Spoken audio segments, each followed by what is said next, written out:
Welcome to real news. ముందుగా headlines చూద్దాం. Rising global summit ఏర్పాట్లు సమీక్షించిన సీఎం రేవంత్. పెట్టుబడుల ఆకర్షణపై సమ్మిట్ కీలకమని రేవంత్ సూచనలు. గ్లోబల్ కంపెనీల రాకకు అవసరమైన ఏర్పాట్లు వేగవంతం. కొత్త పరిశ్రమల స్థాపన లక్ష్యంగా సమ్మిట్ సిద్ధాంతాలు కొనసాగుతున్నాయి.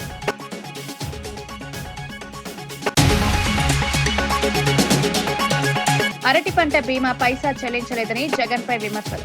5 ఏళ్లుగా అరటి రైతులకు బీమా లేదని నేతల ఆరోపణలు. బీమా పేరుతో ఖజానా నుంచి రూపాయి వెలుపలకలేదని వాదన. చేసేదేమీ లేక ప్రమోషన్ మాత్రమే చేస్తున్నారని నేతలు.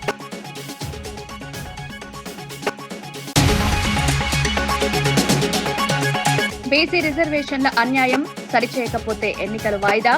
కులగణనలో బీసీల జనాభా కృత్రిమంగా తగ్గించారని కవిత. ప్రతి పంచాయతీలో జనాభా వివరాలు వెంటనే విడుదల చేయాలి. బీసీలకు 48% రిజర్వేషన్ల వరకు పోరాటం కొనసాగుతోంది.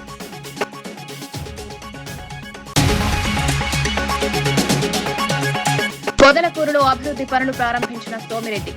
తాగునీటి పథకాలకు శంకుస్థాపన చేసి ప్రజలకు హామీ. పీఎస్సీఎస్ భవన నిర్మాణంతో గ్రామాల అభివృద్ధికి ఊపిరి. ప్రతి ఇంటికి తాగునీరు చేరేలా చర్యలు కొనసాగుతున్నాయన్నమాట. తెలంగాణ రైజింగ్ గ్లోబల్ సమ్మిట్ 2025 ఏర్పాట్లపై ముఖ్యమంత్రి రేవంత్ రెడ్డి ఉన్నత స్థాయి సమీక్ష నిర్వహించారు. రాష్ట్ర అభివృద్ధి, పెట్టుబడుల ఆకర్షణ, కొత్త పరిశ్రమల స్థాపన వంటి అంశాల్లో సమ్మిట్ కీలక పాత్ర పోషించబోతోందని ఈ సమావేశంలో స్పష్టం చేశారు. అంతర్జాతీయ వ్యాపార ప్రతినిధులు గ్లోబల్ కంపెనీలను హైదరాబాద్ కు తీసుకురావడానికి అవసరమైన ఏర్పాట్లు సమయానికి పూర్తి చేయాలని సంబంధిత శాఖలకు సూచించారు.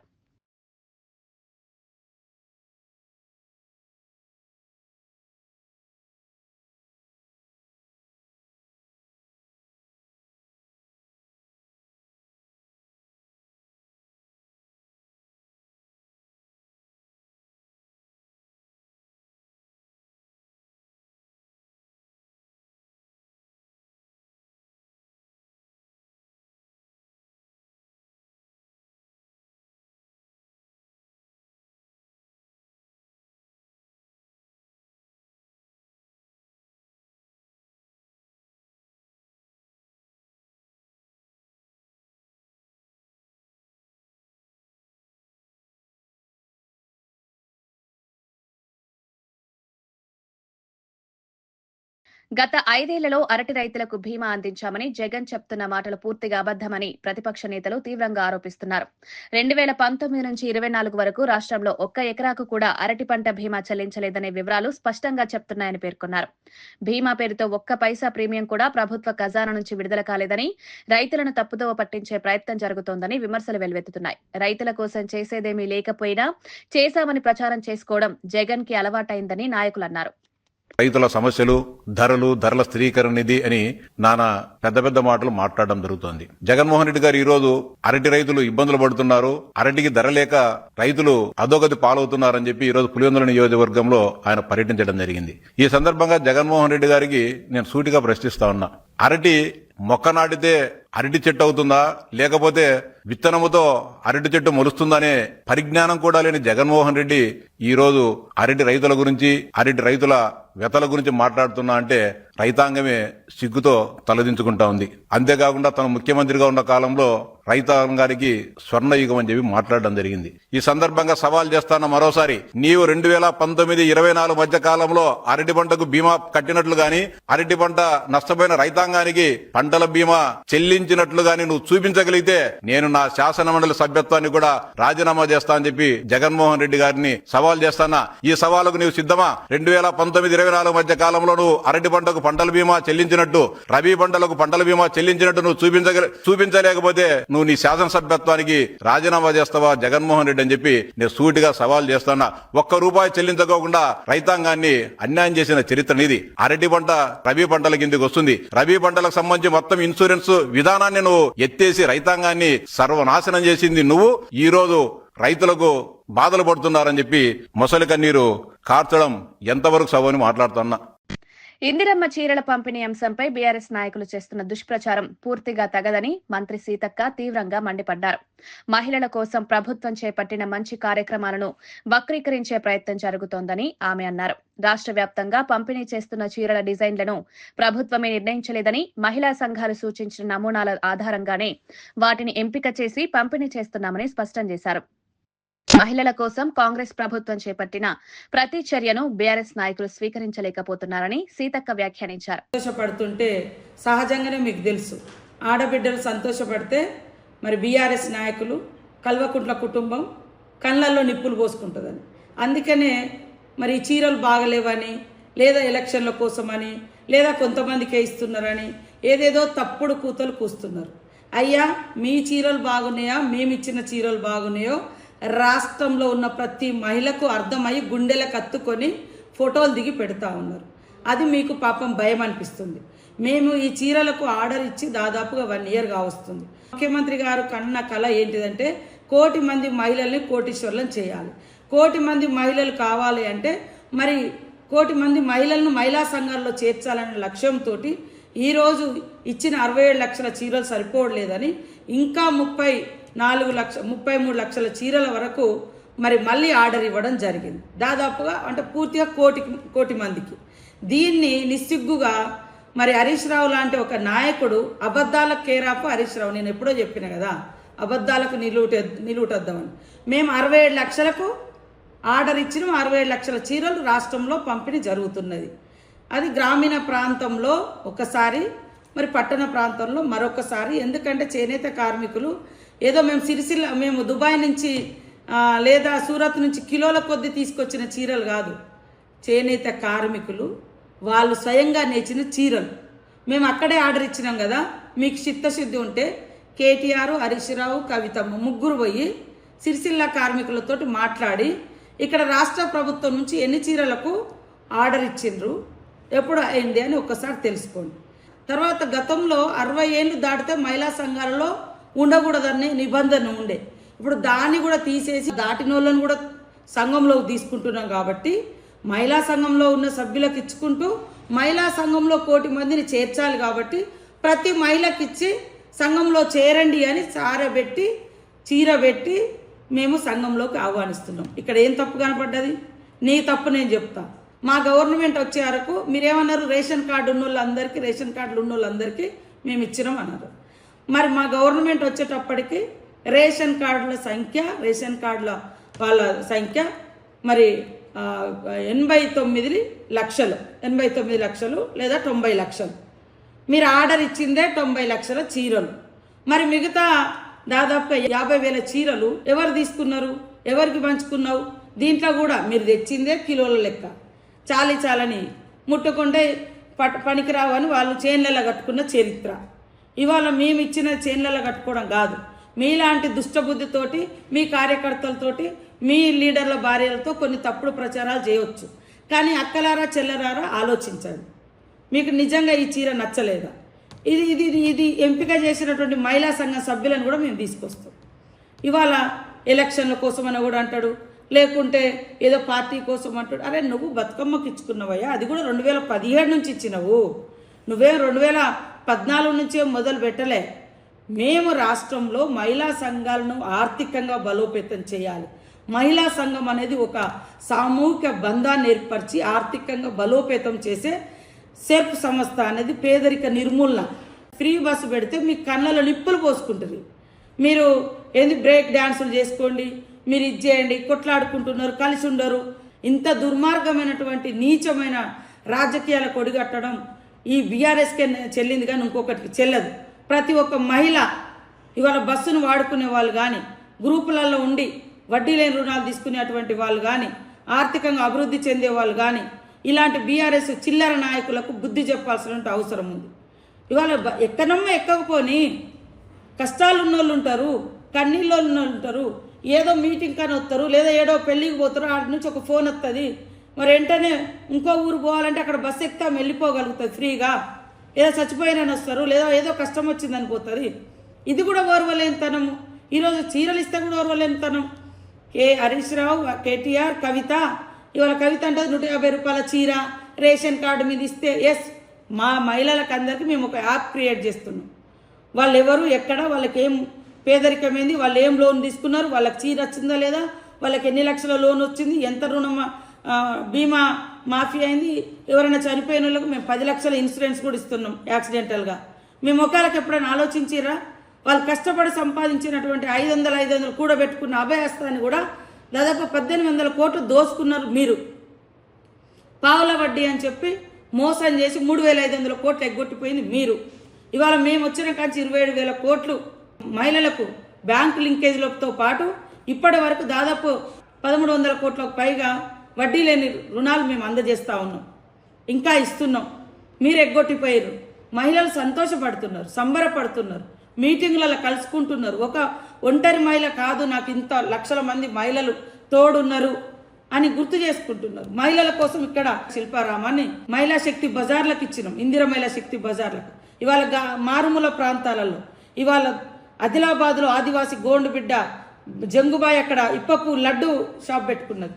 ఇవాళ ఎక్కడి నుంచో మరి మంచిర్యాల నుంచి మన షాపులు పెట్టుకున్నారు, చెర్యాల బొమ్మలు పెట్టుకున్నారు.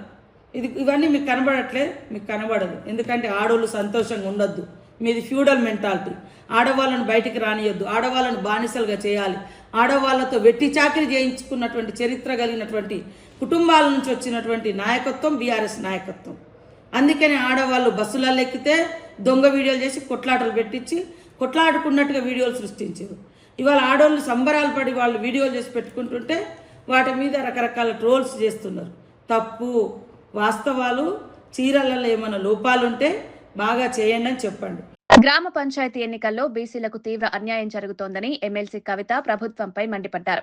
కులగణనలో బీసీ జనాభాను కృత్రిమంగా తగ్గించి చూపారని ఆరోపించారు.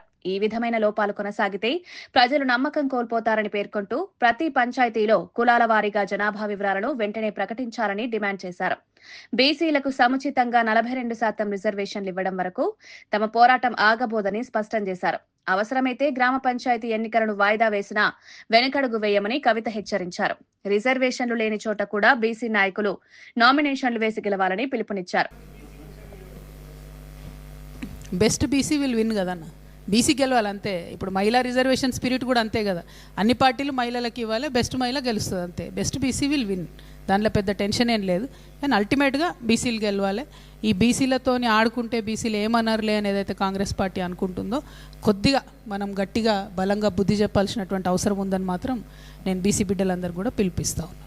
ఈ నెల 29వ తేదీన ఆంధ్రప్రదేశ్ స్కిల్ డెవలప్మెంట్ కార్పొరేషన్ ఆధ్వర్యంలో భారీ స్థాయిలో మెగా జాబ్ మేళా జరగనుందని డిప్యూటీ స్పీకర్ కనుమూరి రఘురామకృష్ణంరాజు తెలిపారు. ఎస్ఆర్కే ఇంజనీరింగ్ కళాశాల ప్రాంగణంలో ఈ జాబ్ మేళా ఏర్పాటు చేస్తున్నట్లు వెల్లడించారు. రాష్ట్ర వ్యాప్తంగా ఉన్న యువతకు ఉపాధి అవకాశాలు కల్పించేందుకు ఈ కార్యక్రమం ఎంతో ఉపయోగపడుతుందన్నారు. ఈ మేళాలో 3,000కు పైగా కంపెనీలు పాల్గొననున్నాయని, వివిధ రంగాల్లో ఉద్యోగ అవకాశాలు అందుబాటులో ఉంటాయని రఘురామరాజు తెలిపారు. ఇంజనీరింగ్ కాలేజీలో ఏపీఎస్ఎస్డిసి వారి ఆధ్వర్యంలో 3,000 ఉద్యోగాల కోసం బ్యాంకింగ్ రంగం, రిటైల్ రంగం, ఫార్మా రంగం, ఇతర రంగాల్లో 18 సంవత్సరాలు దాటి 35 సంవత్సరాల లోపు ఉన్న విద్యార్థులకు, యువతీ యువకులకు అందరికీ చక్కటి అవకాశాలు ఉంటాయి. ఎంతోమంది పరిశ్రమల వాళ్ళు అక్కడ పార్టిసిపేట్ చేసి ఆ రోజే ప్లేస్మెంట్ సెలక్షన్ కూడా చేసే అద్భుతమైన అవకాశాలు ఉన్నాయి. సో ఎస్ఆర్కేఆర్ కాలేజ్ వారి సౌజన్యంతో ఏర్పాటు చేస్తున్న ఈ చక్కటి అవకాశాన్ని అందరూ వినియోగించుకోవాలని చెప్పి కోరుకుంటున్నాను.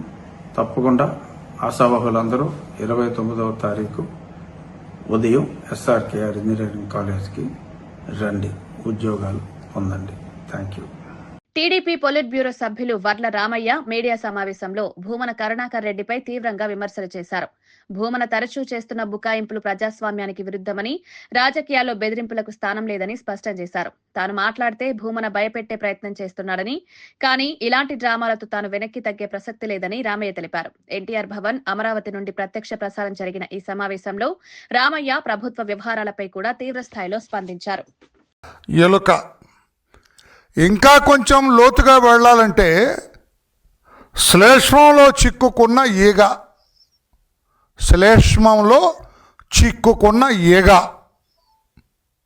లేదు ఇంకా లోతుకు వెళ్ళాలంటే సాలెగూడులో ఇరుక్కున్న పురుగులాగా ఉంది అతని పరిస్థితి.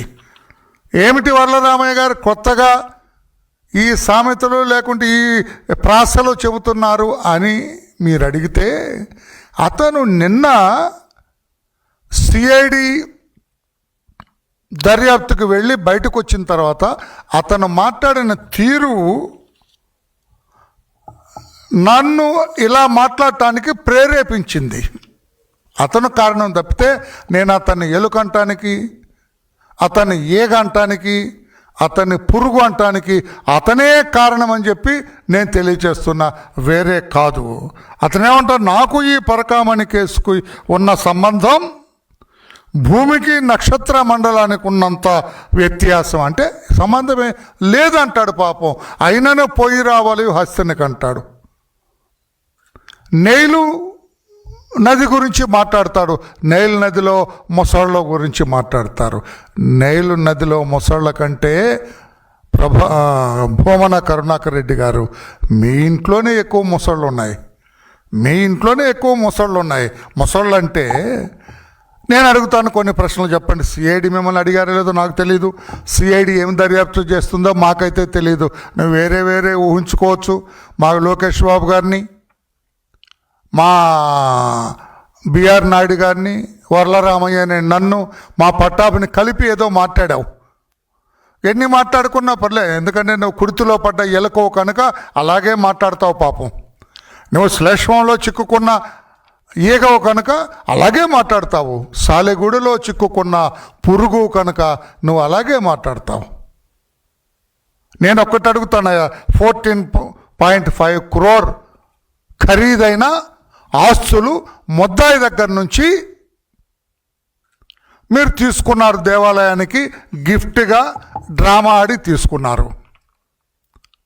ఆ గిఫ్ట్గా తీసుకున్నది మీ బోర్డ్ మీటింగ్లో టేబుల్ ఎజెండాగా పెట్టారు. సర్వినాల పత్రిక సార్, టేబుల్ ఎజెండాగా పెట్టారు. టేబుల్ ఎజెండాగా పెట్టింది దీని గురించి ఇంకా లోతుగా చేయాలి, లేదా వివరాలు కనుకుంటే నువ్వు రిజెక్ట్ ఎందుకు చేయలేదు? చైర్మన్ నువ్వే కదా, ఎందుకు రిజెక్ట్ చేయలేదు? ఏదో మొరటి సామెతోటిది, తాటి చెట్టు ఎందుకు ఎక్కేవారంటే ఏదో గేదె మేత కన్నా, గేదె మేత అక్కడ ఉంటుందా? నువ్వెందుకు రిజెక్ట్ చేయలేదా? ఇన్ని పన్నాలు మంది నువ్వు మాట్లాడుతుంటే ఎలా ఉంటుందంటే ఏదో ఇతనికంటే సత్ప్రవర్తన కలిగిన వాడు, ఇంతకంటే మంచివాడు, ఇంతకంటే సత్పురుషుడు ఎవరు లేరు భూమి మీద అన్నట్లుగా మాట్లాడతాడు ఇతను. అతని భాష. టీటీడీ బోర్డు సభ్యుడు భానుప్రకాష్ రెడ్డి టీడీపీ నేత కరుణాకర్ రెడ్డిపై తీవ్రమైన విమర్శలు చేశారు. పరకామణి చోరీ కేసులో నిజాంశాలను వక్రీకరించాలని ప్రయత్నం జరిగిందని, దొంగను దాతగా మార్చి కేసును రాజీ చేయడంలో వైసీపీ నేతల ప్రమేయం స్పష్టంగా కనిపిస్తోందని ఆరోపించారు. ఇటువంటి పవిత్రమైన దేవస్థానంలో అక్రమాలను కప్పిపుచ్చడం భయంకరమన్నారు. కేసులో కీలక ఆధారాలైన రవికుమార్ విజువల్స్ తొలగించడంపై భానుప్రకాష్ రెడ్డి తీవ్రంగా ప్రశ్నించారు. అడిగితే పెట్టకథలు చెప్తారు, నైల్ నది అంటాడు, వర్షం చిరుకులు అంటాడు. అయ్యా బుద్ధుందా నీకు? పరకామణి అంశం గురించి మాట్లాడని చెప్పి సిబిసిఐడి అధికారులు పిలిస్తే నేను ఒకటి అడుగుతున్నా, నువ్వు ధర్మకర్తల మండలి ఎక్స్ అఫీషియో సభ్యుడిగా ఈ రెజల్యూషన్ లో థెఫ్ట్ ని గిఫ్ట్ గా చేసినప్పుడు, దొంగని దాతగా చేసినప్పుడు నువ్వెందుకు చవరాలు పెట్టావు? దీనికి సమాధానం చెప్పు కరుణాకర్ రెడ్డి. నాకు సంబంధం లేదు, నాకు సంబంధం లేని దాంట్లో వీళ్ళందరూ లోకేష్ బాబు వీళ్ళందరూ కలిసి నన్ను తగిలిస్తున్నారని చెప్పి ఒక అబద్దపు అసత్య ప్రచారాన్ని చేస్తావు. అసలు నువ్వు ఆ రోజు బోర్డు మీటింగ్ లో ఈ అజెండా టేబుల్ అజెండా కింద వచ్చినప్పుడు ఆ రవికుమార్ దొంగ దగ్గర నుంచి టీటీడీకి ఆస్తులు బదలాయించేటప్పుడు నువ్వు ఎందుకు సంతకం చేశావు? నేను నిప్పు నేను ఉప్పు అంటున్నావు కదా, ఆ రోజు ఎందుకు సంతకం చేశావు? దీని వెనకాల పూర్తిగా వైసీపీ నాయకుల హస్తం ఉంది. ఆ రోజు రాజీ చేసిన దాంట్లో టీటీడీలో ఉన్నట్టు కొందరు ఉన్నతాధికారుల దగ్గర నుంచి తాడిపల్లి ప్యాలెస్ లో ఉన్నట్టు కొందరు ఉన్నతాధికారుల వరకు, రాజకీయ నాయకుల వరకు దీంట్లో సంబంధం ఉంది. పరకామణి అంశం వదిలే ప్రసక్తే లేదు. ఖచ్చితంగా ఆఖరి పైసా శ్రీవారి ఖజానాకి జమ అయ్యేంత వరకు ఖచ్చితంగా దీని మీద మేము పోరాటం చేస్తూనే ఉంటాం. అంతేకాకుండా ఈ పరకామణి అంశంలో సీసీటీవీ ఫుటేజెస్, ముఖ్యమైనటువంటి ఆ రవికుమార్ దొంగలించేటప్పుడు ఆ సీసీటీవీ ఫుటేజెస్ ఎందుకు తొలగించబడ్డాయి? దానికి కూడా సమాధానం చెప్పాల్సిన బాధ్యత కరుణాకర్ రెడ్డి మీద ఉంది. ఆ రోజు విజిలెన్స్ ఇన్స్పెక్టర్ శివశంకర్ భక్తుల డబ్బులు దోచుకున్నారని చెప్పి విజిలెన్స్ రిపోర్ట్ ఇస్తే ఆయన మీద క్రిమినల్ యాక్షన్స్ తీసుకోకుండా ఎందుకు ఆయన్ని సొంత డిపార్ట్మెంట్ కి బదిలీ చేశారు? కొండ మీద 5 లడ్లు 10 లడ్లు బ్లాక్ లో అమ్మితే రిమాండ్ పంపించిన సందర్భాలు నీకు తెలియదా? అలాంటప్పుడు పరకామణి విషయంలో గాని మిగతా అంశాల్లో మీరు ఎందుకు చెట్టు కింద పంచాయతీ చేసి లోక్ అదాలత్లో పంచాయతీ చేసి అంతా మీరున్నటువంటి సమయంలోనే జరిగింది. కాబట్టి ఏదో మీరు ఏమి తెలీదు, మీరు నాటకాలు ఆడేది ప్రజలందరూ గమనిస్తున్నారు. మీ భాషా ప్రావీణ్యం గురించి ఏదైనా చెప్పుకోవాలంటే మీరు ఏదైనా సభలు పెట్టి చెప్పుకోండి, ఇది ఉన్న తప్పట్లు కొడతారేమో కానీ భగవంతుడి విషయంలో అడిగిన ప్రశ్నలకు మాత్రమే సమాధానం చెప్పండి. ఖచ్చితంగా పరకామనే అంశంలో రాబో రోజుల్లో ఎవరెవరు తప్పు చేశారో అందరినీ స్వామివారి ముందు, శ్రీవారి భక్తుల ముందు జైలుకి పంపించే రోజు దగ్గరలోనే ఉందని చెప్పి ఆ నిందితులందరినీ తీవ్రంగా హెచ్చరిస్తున్నాం. దేశంలో ఇప్పటి వరకు జరిగిన భూ కుంభకోణాల్లో హెచ్ఐఎల్టీపీ ప్రాజెక్టు అతిపెద్దదని బీజేపీ ఎమ్మెల్యే మహేశ్వర్ రెడ్డి తీవ్ర ఆరోపణలు చేశారు. తెలంగాణ ప్రజలకు చెందిన 1000 ఎకరాల భూములను అక్రమంగా ప్రైవేట్ వర్గాలకు అప్పగించే ప్రయత్నం జరుగుతోందన్నారు. ఈ భూముల విలువ లక్షల కోట్లలో ఉంటుందని, మొత్తం ప్రక్రియను రహస్యంగా నడిపించడం వెనుక భారీ అవినీతి ఉందని పేర్కొన్నారు. ఈ స్కామ్ లో ముఖ్యమంత్రి రేవంత్ రెడ్డి సహా అనేక మంది మంత్రులు ప్రత్యక్షంగా పాల్గొని మొత్తం 6 లక్షల కోట్ల విలువైన ప్రాజెక్టులో అబద్దపు కథనాలు సృష్టించి ప్రజలను తప్పుదోవ పట్టిస్తున్నారని మహేశ్వర్ రెడ్డి విమర్శించారు. రేవంత్ రెడ్డి ఆయన సహచర మంత్రులందరూ కలిసి ఈరోజు 6,29,000 కోట్ల రూపాయల దోపిడీకి తెరదీసినట్టు రుజువులతో సహా గత 2 రోజుల నుంచి భారతీయ జనతా పార్టీ చెప్తూ వస్తున్నది. దేశంలోని అతిపెద్ద 9,292 ఎకరాల భూమిని దాదాపు 6,29,000 కోట్ల రూపాయల విలువైనటువంటి భూమిని కొల్లగొట్టడానికి ఒక రచన చేసి ఒక పథకం ప్రకారం జూబ్లీహిల్స్ ప్యాలెస్ కి చెందిన ముఖ్యమంత్రి రేవంత్ రెడ్డి తన జూబ్లీహిల్స్ ప్యాలెస్ లో కూర్చొని తన అన్యాయులతో కలిసి ఒక పథకం ప్రకారం ఈ భూమి కొల్లగొట్టడానికి ఒక పథకం వేసినట్టుగా కనపడతా ఉన్నది. హుజూర్ నగర్ అభివృద్ధిలో మరో కీలక అధ్యాయం మొదలైంది. 28 కోట్ల వ్యయంతో నిర్మించిన నూతన ఔటర్ రింగ్ రోడ్ను మంత్రి ఉత్తమ్ కుమార్ రెడ్డి ప్రారంభించారు. పట్టణానికి రవాణా సదుపాయాలు మెరుగుపడడంతో పాటు వాహన రద్దీ తగ్గడానికి ఈ రింగ్ రోడ్డు ఎంతో దోహదపడుతుందని మంత్రి తెలిపారు. ప్రాంతీయ కనెక్టివిటీ పెరగడంతో వాణిజ్య కార్యకలాపాలకు కూడా ఊతమిచ్చే అవకాశం ఉందన్నారు. ఈ సందర్భంగా 7.5 కోట్ల రూపాయల వ్యయంతో నిర్మించనున్న R&B బిల్డింగ్, షాపింగ్ కాంప్లెక్స్ల పనులకు మంత్రి శంకుస్థాపన చేశారు. రింగ్ రోడ్డు నిర్మాణ పనులు పూర్తి కావడం నాకు ఎంతో సంతోషం, సంతృప్తి ఇస్తుందని చెప్పి మనం చేస్తున్నాం. ఈరోజు సర్పంచ్ ఎన్నికలు ప్రకటింపజేయగాని మున్సిపాలిటీలో కూడా ఉండదు కాబట్టి మున్సిపాలిటీకి పరిధిలో కొన్ని అభివృద్ధి కార్యక్రమాలు సమీక్ష చేయడం కానీ ప్రారంభోత్సవాలు, శంకుస్థాపనలు పెట్టుకున్నాం. అదేవిధంగా ఇప్పుడే మన నిరుపేద పిల్లలు చదివే గవర్నమెంట్ ఇంటర్మీడియట్ కాలేజ్ కొత్త బిల్డింగు 7.5 కోట్ల రూపాయలతో పనులు వేగవంతంగా జరుగుతున్నాయి. అగ్రిమెంట్ పీరియడ్ ఇంకా టైం ఉన్నా ఈ సమ్మర్లోనే అందుబాటులో తీసుకురావడానికి ప్రయత్నం చేస్తున్నాం.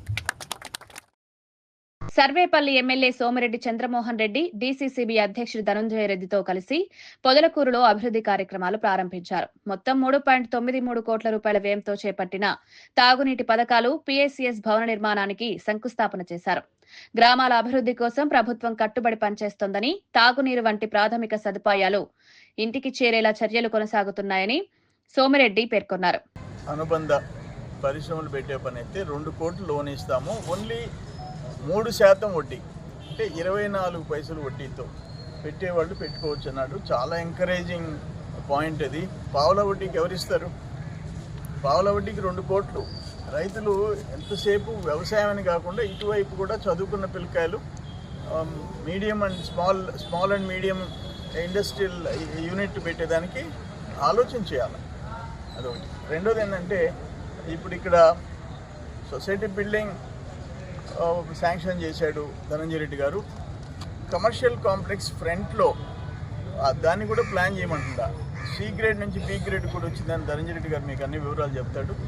అది కూడా ప్లాన్ చేస్తే ఒక 3 అంతస్తులు 4 అంతస్తులు ఫ్రంట్ రోడ్ సైడ్ ఇది వెనక ఇది కడుతున్నాం సొసైటీ బిల్డింగ్. దానికి కూడా మంచి డిమాండ్ ఉంటుంది పొదలకూరు టౌన్లో.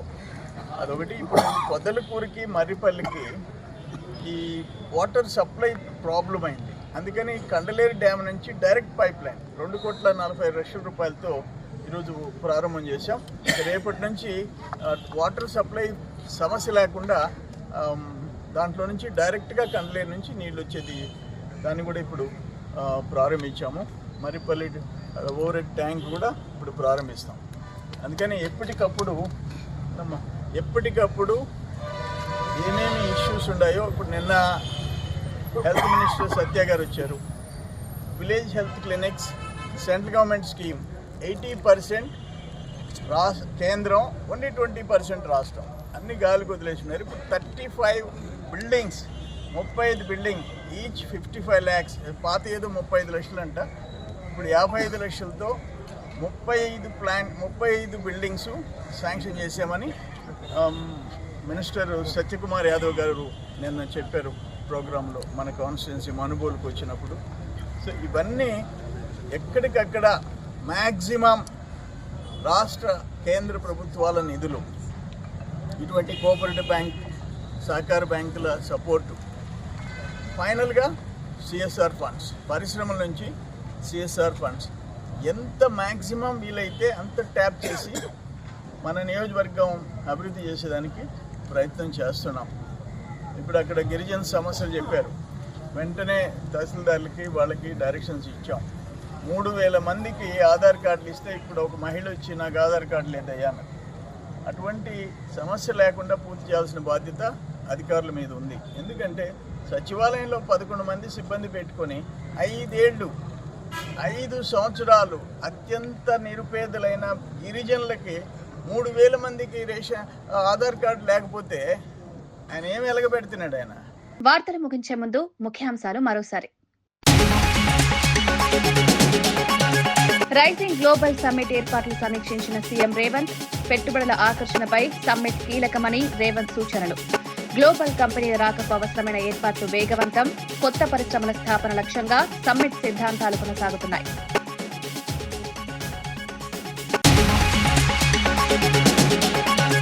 అరటి పంట బీమా పైసా చెల్లించలేదని జగన్పై విమర్శలు. 5 ఏళ్లుగా అరటి రైతులకు బీమా లేదని నేతల ఆరోపణలు. బీమా పేరుతో ఖజానా నుంచి రూపాయి వెలుపలకలేదని వాదన. చేసేదేమీ లేక ప్రమోషన్ మాత్రమే చేస్తున్నారని నేతలు.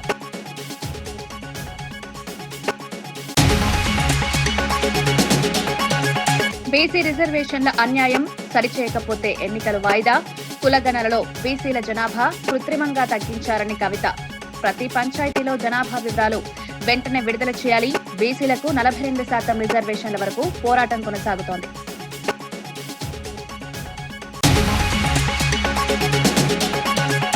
పొదలకూరులో అభివృద్ధి పనులు ప్రారంభించిన సోమిరెడ్డి. తాగునీటి పథకాలకు శంకుస్థాపన చేసి ప్రజలకు హామీ. పీఏసీఎస్ భవన నిర్మాణంతో గ్రామాల అభివృద్ధికి ఊపిరి. ప్రతి ఇంటికి తాగునీరు చేరేలా చర్యలు కొనసాగుతున్నాయన్నమాట. ఇవి ఈనాటి వార్తా విశేషాలు. మరో బులెటిన్లో మళ్ళీ కలుద్దాం. నమస్కారం.